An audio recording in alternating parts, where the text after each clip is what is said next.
Hold on. Something just dropped in the Nnamdi Kanu case that has lawyers across Nigeria picking their jaws off the floor, and the federal government probably having emergency meetings right now. I'm talking about a mistake so massive, so embarrassing, that it could be the golden key that unlocks Kanu's prison cell after all these years.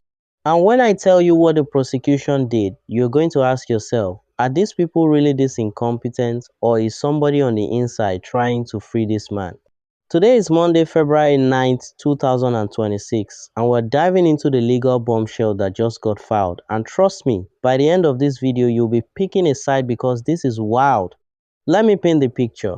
November 2025, Justice James Omotosho sentences Nnamdi Kanu to life imprisonment for terrorism.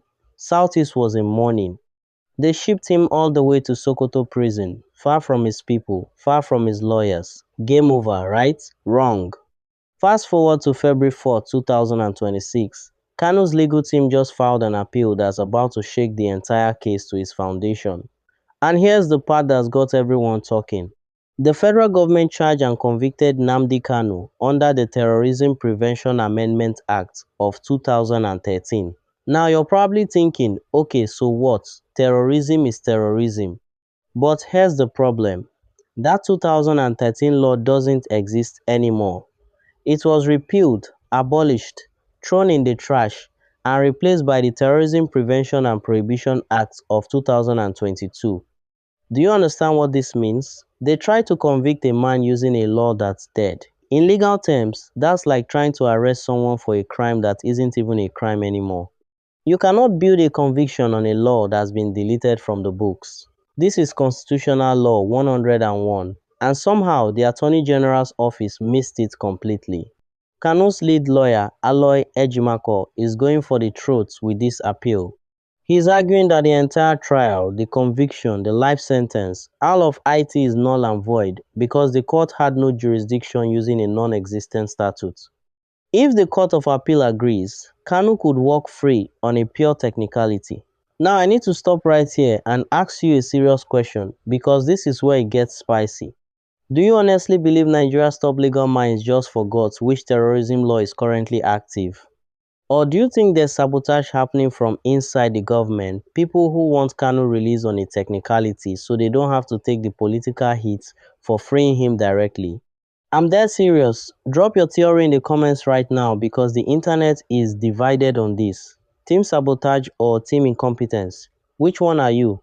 And listen, if you want to follow this case all the way to the final judgment and see if Kanu actually walks out of that Sokoto prison, smash that like button right now.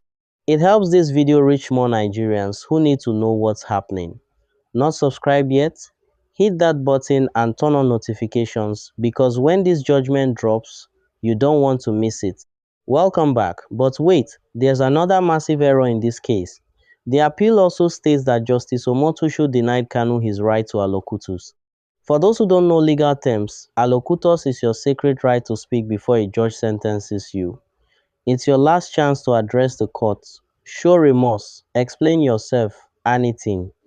The law requires judges to ask, do you have anything to say before I pass sentence? Guess what? Omotosho allegedly skipped this step entirely. He just dropped a life sentence without letting Kanu say one word. That alone is a violation of fair hearing and grounds to throw out the sentence even if everything else was correct. Two massive legal errors in one trial. This is either the worst prosecution in Nigerian history or something else is going on, and here's the cherry on top. Just yesterday, February 8, 2026, IPOB officially cancelled the Monday sit-at-home order. Why? Because Nnamdi Kanu himself ordered it from his Sokoto cell. He knows he's got a winning hand now. He's telling his people to stay peaceful, respect the law, and let the courts handle it.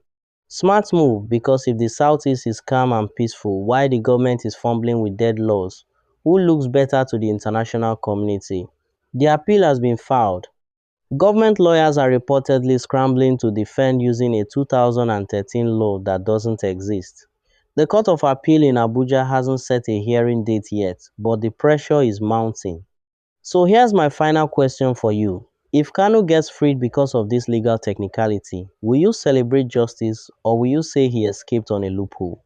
Comment below. I'm reading everything.